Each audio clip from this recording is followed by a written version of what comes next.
Jar Oil. The company have filling stations across the country, and our rates are relatively cheaper than anyone else across the country. Jar Oil is the biggest producer and distributor of cement in the country with the most competitive prices in the market.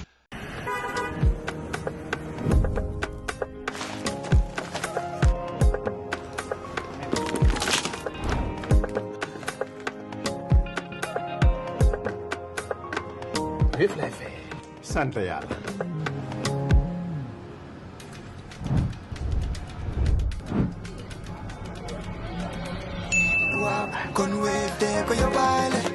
looy xaar utal Wave nga scan nga fay te nag doo ci yokku dara.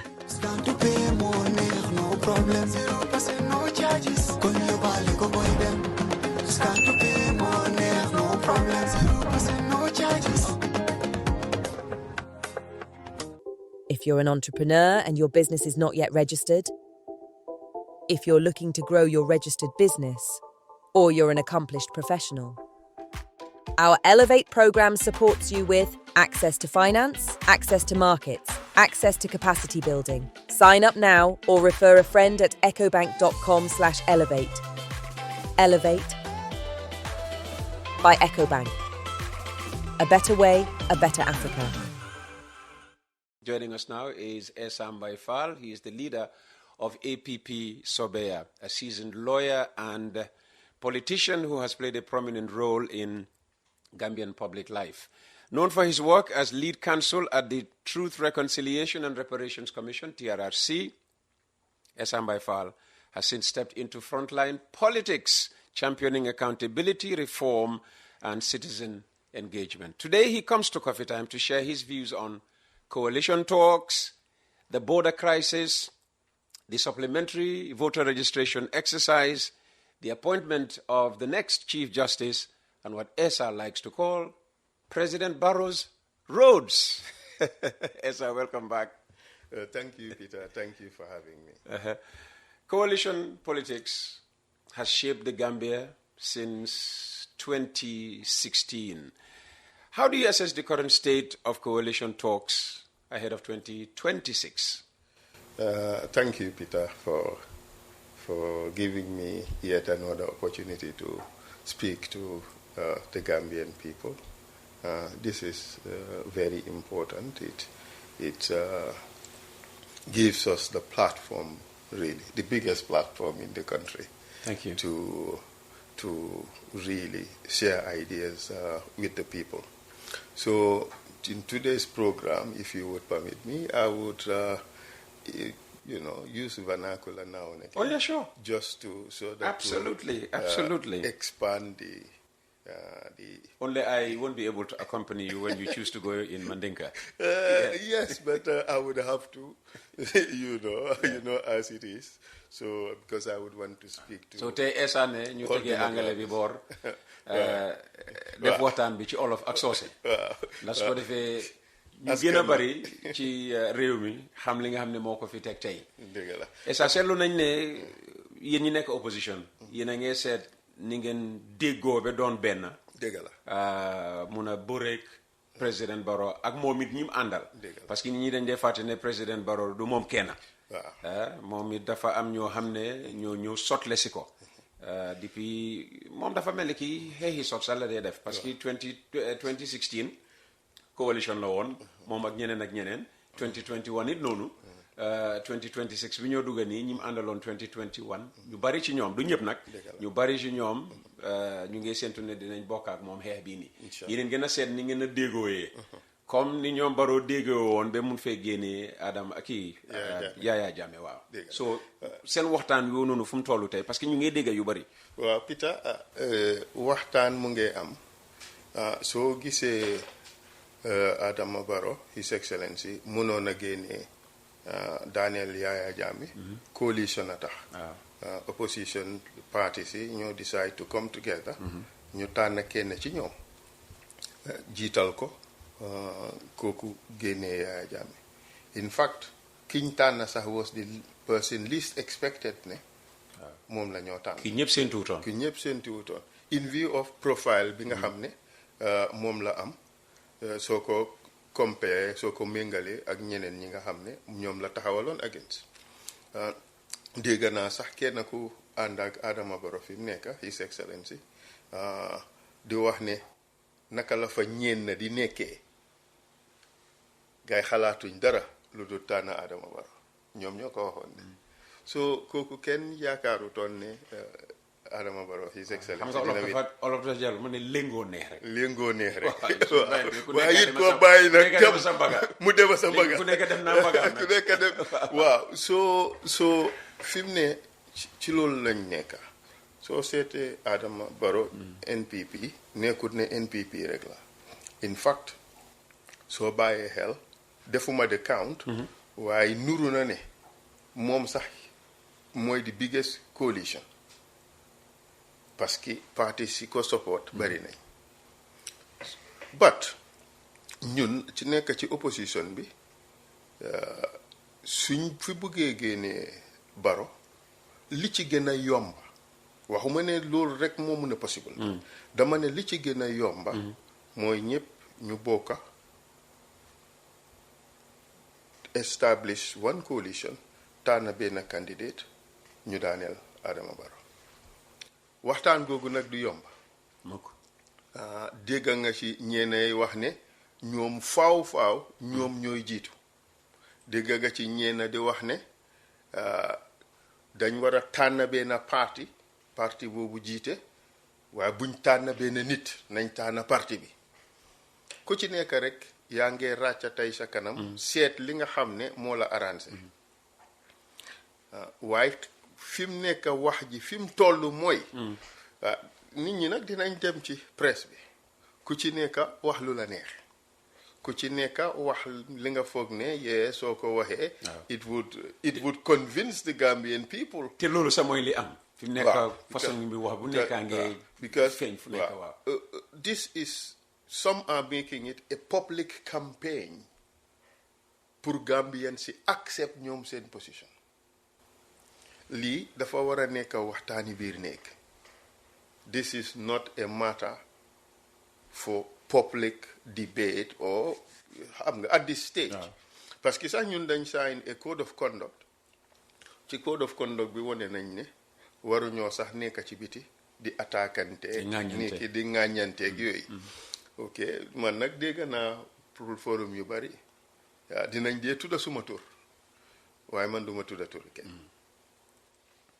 fiñ tollu fi mu nekk yëfi modèle passé nañ ko ci conversation bi even though am na ñoo xam ne they are seeking to take us back to the question of the coalition model naka la ñoo tënkee coalition bi loolu ñun passé nañ ko ci waxtaan bi ñun d'accord nañ ne parce que ñun coalition bi dañ am ñiy discuss ci coalition bi dafa am ñi ñooy waxal ñi ñoo waxal du Essa Faal du keneen ak keneen ñi ñoo waxal mooy coalition chairman bi ak coalition spokesperson bi coalition mediation committee bi ñoom ñooy jéem a tënkali so ñoom ñoo waxal it's only those people who are authorized to speak on behalf of the coalition management mediation committee so keneen ku ci génn it wax lu ko neex opinion am laa wax o opinion yi parti am laa wax waaye li génnam li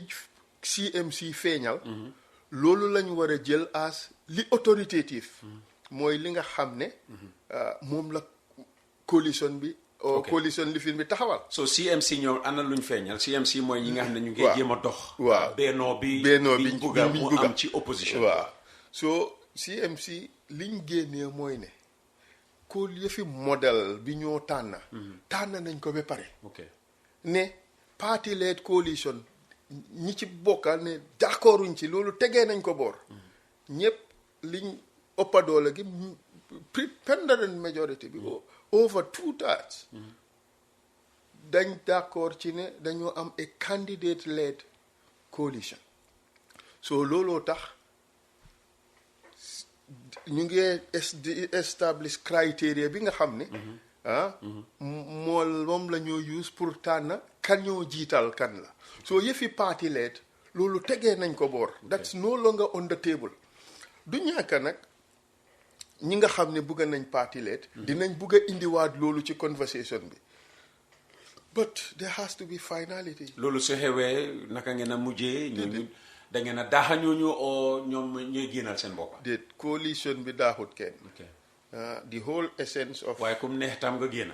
waaw xam nga lii démocratie la. waaw démocratie la. It's free participation. amut kenn koy xam ne di nga ko mën a forcer. pour ne ko defal lii oo defal la lii.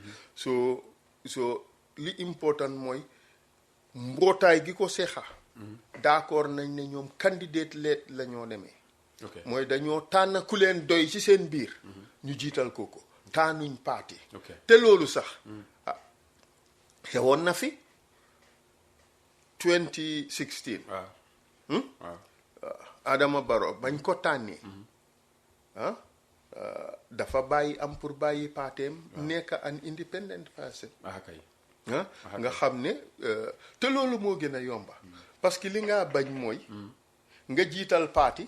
ngeen dem ba ca biir mu àkki mu yépp moomal ko boppam. te su boobaa dafaa yomba de. dafaa yomba trop. and this is this is something that we have to avoid. waaye xaaral ma wax lii ci soose because it's absolutely important. su ko def pour ñëpp dégg ñu. min ketamu ñinnete parti yo aning organizational be min ma beta ñing coalition talks kono ya decide ko ite parti tombon na pour woye coalition ñaton kaya ibe mo kilin le tombon na mi ya lonko ñing se gagneno nga wole decide munatin na woseke katu 2016 yake wo ñamale ko mo kilin tambindi la mi ya lonko ase gagneno so yake Adama Barrow ya gagné ye tombondiro ke Adama Barrow ya gagné so mbe wo model le noma kan yaje katu ni mam woke nga parti tombo so nga election o gagné bari wo parti le be ko wol be taladi amanyan na kala wo nyam wala tinna ya decide ko ibe party led letala so bari sani woku mo bantale CMC molbe mim ma betaje ya decide ko ibe tala nin candidate let la so party led wo nga bula koma. So sani legi fimneka we have to look forward as to the next steps in the coalition building process. Yangi lalu important affaire it's free participation kum neex des ci kum neex génna waaye ñun siikuñ pour nit génna o pour benn entité génna maa ngi ñaan all Gambians pour ñu understand ne lii dafa important pour ñun ñëpp ñu bokka waaye doo mën a ñëw wax ñun ñëpp dañoo war a bokka waaye by force man may nekk ci kanam pour ñu bokka bon yow ootewuloo pour ñu bokka dangaa oote ay àndandoor ñun nag yëfi kaa ñu bokka lañ bugga dégg naa nag ñiy wax ne this model candidate led model moo tax coalition 2016 fail but that is far from what I understand waxuma ne kooku wax dëgg de dama ne that is far from what I understand to be the reasons for failure of coalition 2016 and the reasons dégg nañ fi the late Honorable O.J. Jallow. He's spoken extensively as to why 2016 failed, coalition 2016 failed. I refer people to them déglu ko. Honorable Halifa Sallah spoke extensively about why 2016 failed. Ma wax nit ñi encourage la ñu dem déglu ko. His Excellency, former Vice President Alhaji Ousainou Darboe, spoke extensively about why 2016 failed.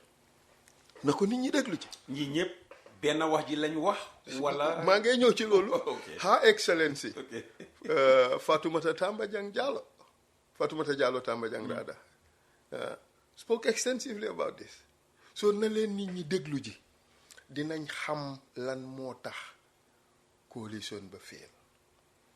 Fii nag yëfi ku ràcca tey sa kanam la ëppa doole wax ji yëpp yenn yi dañ demee boor bi am yu demee boor bële but man dama koo seet objectively lan moo tax coalition bi fail suma view objectively waxuma ne kii moo def lii kale moo def lale just objective wax ju amul par parle wax ju amul par parle Okay. you had here Peter two people came here at different times kii ne sign nañ agreement kale ne signing agreement which is which I don't know why if def ngeen coalition and amongst the principal players there's a dispute as to whether there is a written and signed document then there's a fundamental problem foog naa that is one of the reasons why it failed all right ñun ñu ngay jéem a avoid loolu okay so pour def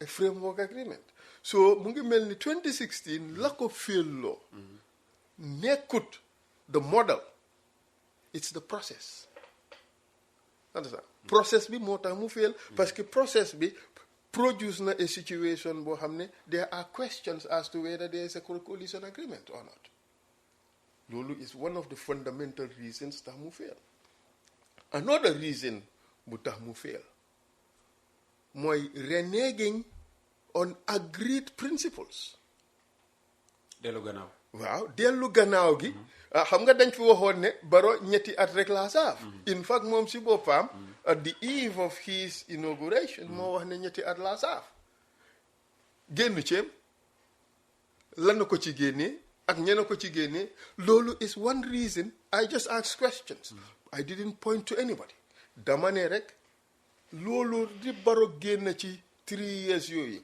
loolu tam tax na coalition bi fail because that was one fundamental point of agreement ci coalition the third point bi tax coalition bi fail mooy the breach of the power sharing agreement réeréewu leen mbir ne many coalition partners were removed from their positions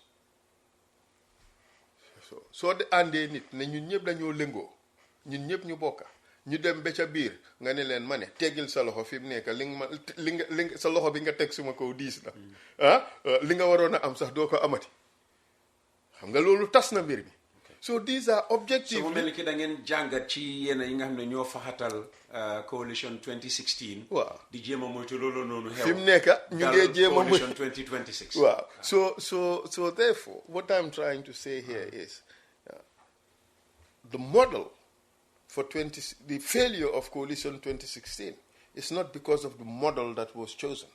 It was because of the process and also maybe the questionable integrity of people who were involved.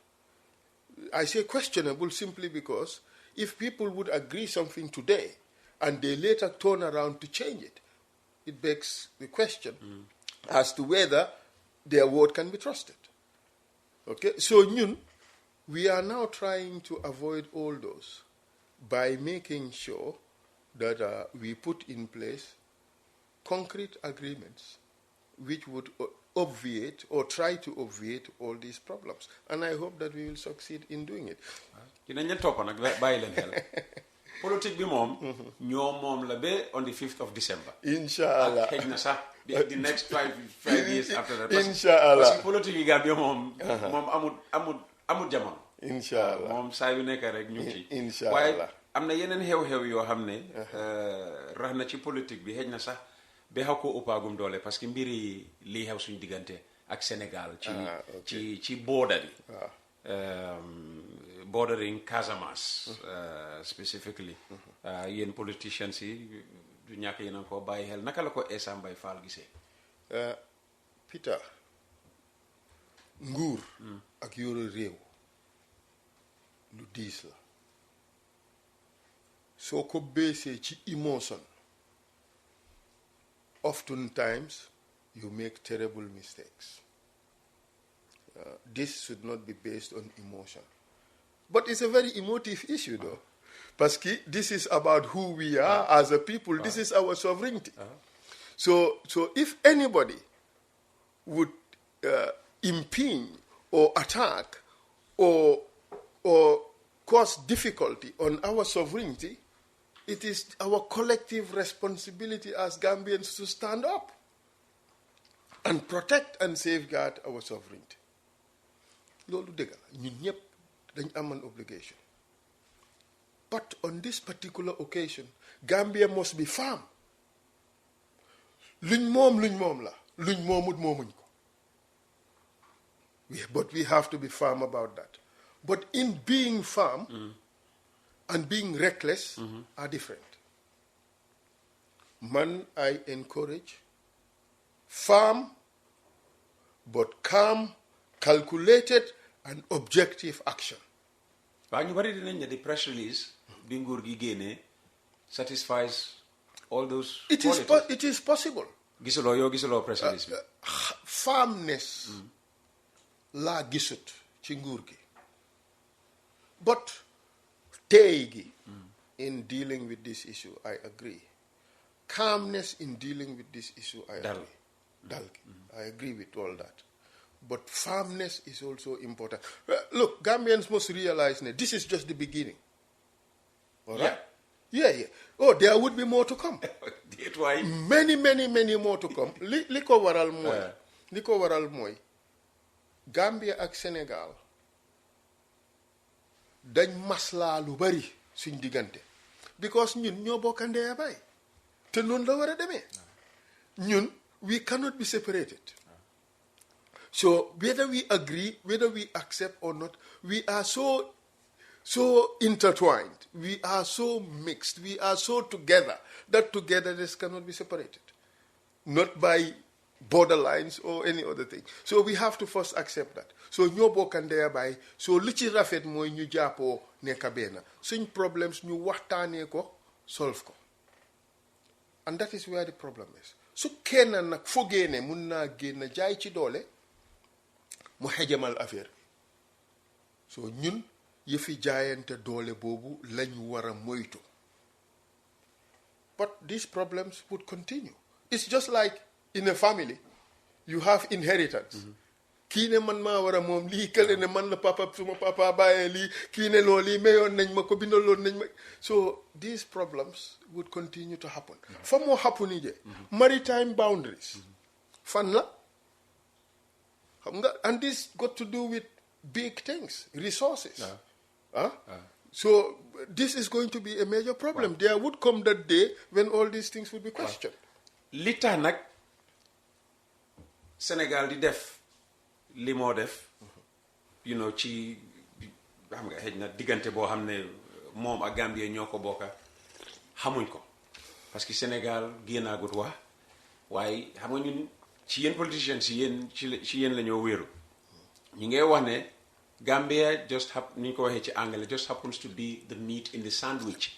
xam nga Sénégal ñu ngi am power struggle boo xam ne moo gën a doy waar sax ñun su dee ñu am nañ power struggle fii Gambia te ñu ne foofu noonu soldats yi dañ xaaj ñii dem ak président ñii dem ak naka tudda speaker of the National Assembly former prime minister bi so léegi mu am ñoo xam ne dañ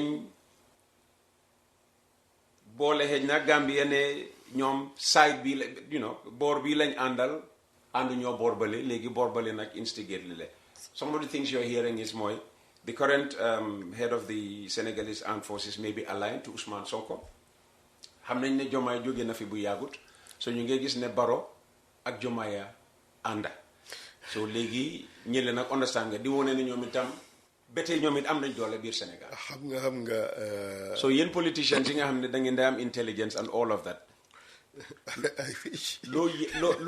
loo dégga lu Essa Mbye Faal di dégga non man awma intelligence soo dégguma dara amul ma kenn kuy ñëw ci man suba téye kayit ne ma lii moo xew ci àddina bi démba nii lañ ko gis I don't have that maybe our president has that definitely so waaye leen Peter mooy li am mooy we have a lot of armchair commentators yoo xam ne dinañ ci lu nekk ñu génnee ci seen théorie ñu ci ëppa seen xam-xam ci loolu màccut so dañoo doxee xalaat doxee xel instead of ñu doxee xam-xam man li nga wax ni xamuma ci dara so dinaa ci mandu And we also have to respect the sovereignty of Senegal. Senegal, even though it's not manifested on the other side by reason of what has happened, but for me as a politician, I have to steer away from the internal politics of Senegal. Man, duma ci comment dara. Even when that is causing us problem? No. Man, what I am looking at is what is our problem with them and how to solve it with the powers that be in Senegal. But I should not be fixated on the internal power dynamics in Senegal because it does not help us. All right. For all we know, there is a commander-in-chief in the Republic of Senegal. And the army in Senegal will not move without the order from the commander-in-chief. Understand? Even if it happened, we have to accept the commander-in-chief in Senegal is responsible because we have to. There is a presumption of regularity. What they have in Senegal is called a Republican army, so which does not operate like ñun niñ ko amé fi ne CDS Ousmane Gomez do defi yenay Faal in fact that is what it means. It is a republican, therefore it follows the constitution, it follows the established chain of command. Understand? They are not involved in the politics. That's what it means. The explanation is at various ways. So, as you say, problem Sénégal, ñu bàyyi loolu. Parce que that does not help. Naka la ñoo saafaraay problème bi nga xam ne du problème yi Sénégal rek waaye ñun suñu problème la tamit. Parce que tax na ci gis-gis nit ñi Sénégal jóg na dal ci kaw Gambia. Parce que am na ay béréb yoo xam ne dem nañ fa toj nañ ko. Gambia dañ foogoon ne ñoo ko moom. Xam nga sampa ko maanaam def ci fence pour wane ne ñun ba fii lañ toll ak loolu yëpp Sénégal armée bi yaaxana ko so dafa mel ni dafa dal suñ ko. moo tax ma ne diggante Gambia Sénégal la fa xëcc mooy waxtaani biir néeg diggante ñu bokk ndey a baay jaay doole oo kii dal ci kaw kii kële dal ci kaw kii xëju fi te waruñ ko fee xëjal. dafa doon lu ñaaw loo xam ne ñun ñëpp dañ ko war a condamner sénégalais yi dañ ko war a condamner gambien ñu condamner ko parce que ñun ñëpp benn lañ yàqa la te yàqa rafetut li war a xappun mooy ñun dañ war a xam ne the issue of borders dañ amoon an assumed solution mooy at Organisation of African Unity fa lañ décidé ne the colonial borders yu nekk on the ground nañ leen adopt ñu accept leen la ñu anglais yi bàyyee bañ fay jógee la français yi bàyyee Sénégal ba ñoo jógee waaw loolu lañ accept ne lii mooy borders yi kenn demut ci suuf apart from what happened on colonial times Monday it's not to my knowledge pour dem ne nañ put a physical demarcation ci boundaries yi am na place yoo xam ne def nañ ko but Sénégal daf ñu wër everywhere apart from the estuary the ocean everywhere Sénégal dañ ñu surround so mu ngi mel ni every portion of Gambia's length borders on Senegal so dañ ko war a demarcate. That's going to be a very difficult physical exercise. And undoubtedly, a lot of places, problems dina am, especially yëfi sàmmkat ak béykat ñii am seen jur yi di ko yóbbu fu am arable land pour ñu mun a am lu ñu lekka ñële di jéem a protect their farmlands. So xëccoo bi as to fii suma dëkk la o fële suma dëkk la fu mu jaar di continuer di arise moo tax ma ne la this is just the beginning of the problem. Ndegem Suguta ak Latrikunda Savage exactly problem. exactly so this is going to li ñoo mën a dimbale mooy ñu ut expert knowledge mu dimbale ñu solve these boundary issues.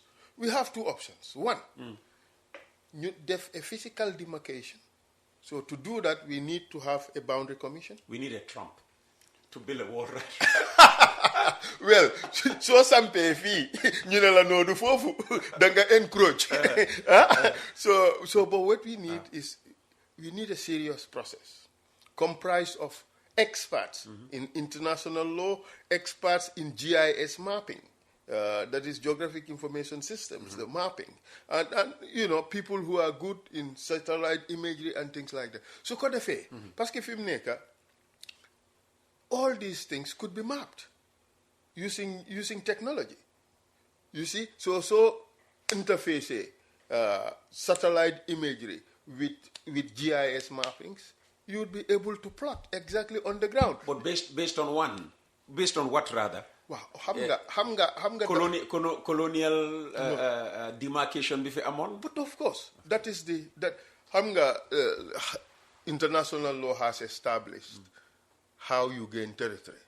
Understand? Okay. So moo tax ma boole ci international law. Okay. We have to have international lawyers, we have to have geographers, we have to have historians, even local knowledge. The people on the ground, we have to have all of them together in a commission between Gambia and Senegal. We can probably even use the Senegalo-Gambian Secretariat. Su ko defee ñu dimbale ñu establish this thing on the ground. Man fii gën a difficult du land bi.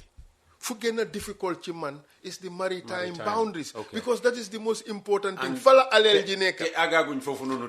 agaguñ fa. te nañoo jóg nag bala ñuy aga foofu. xam nga yëfi diw bi. parce que diw gi fi mu nekk suñ diggantee Sénégal. nekk na loo xam ne dafa difficult pour nga ne fii Gambia la fii Sénégal la. ndegem agaguñ foofu noonu. nañ jóg teel. pour man nag bii moo gën a important but we have to solve it su fekkee ne just this ordinary few blocks tax na Sénégal war a dal ci kaw Gambia noonu nekk lañ ko mën a waxee then we have to start getting prepared for the bigger questions and we have to find a solution but another solution mooy limited integration between Gambia and Senegal. I say this because Ben Gambian bugut Senegal subsume Gambia. Ben Gambian bugut lolo. Why tam Gambians buga nañ some limited integration ak Senegal parce que benn lañ. Look at Belgium and Netherlands. Am na yenn kër ci border si. Borderline bi dafa jaar ci diggante biir building si. It's not an issue. No. Because they are all the same. They are one and the same people. Why are they fighting? They fought their wars 500 years ago. They don't need to anymore in this civilized world. So ñun ak Senegal mun nañoo am some limited integration. That will solve all these problems. Because bul fàtte ne there is an even bigger problem between Gambia and Senegal, but nobody is talking about it. Which is? The flow of goods from Gambia to other parts of the world. Because ñun ñëpp xam nañ trade rules yi. There should be free movement of peoples and goods. But soo demee border yi Sénégal da ngaa gis moto yi jógee Gambia eb bagage. ñu ngi taxaw ci border bi there is a big problem pour ñu cross. yaakaaroon nañ ne dinañ sukkandiku ci ECOWAS pour solve loolu noonu. waaye dafa mel ni kii ECOWAS solve na ko. dafa mel ni kii ECOWAS. well def tëral nañ ay sarta yoo xam ne am na réew yoo xam ne ñu ngi bokk ECOWAS nekkuñ ci doxee yooyu noonu. moo tax nag ñun ñoo war a am fulla am fayda moo tax ma ne la. Gambia we need to be firm. suñ leadership bi dafa war a command that respect da nga war a am leadership boo xam ne am na fit taxaw xool nit ki ci bëtam ne ko lii du fi am. waaye Adama Barrow am na loolu di. fan nga ko mos a gisee. amu ko soo mii xanaa kañ nekk fii di ñu intimider ñun politiciens si na diw sàngam ñëw ci làmba gi ñu bëre apart from loolu man gisuma anything.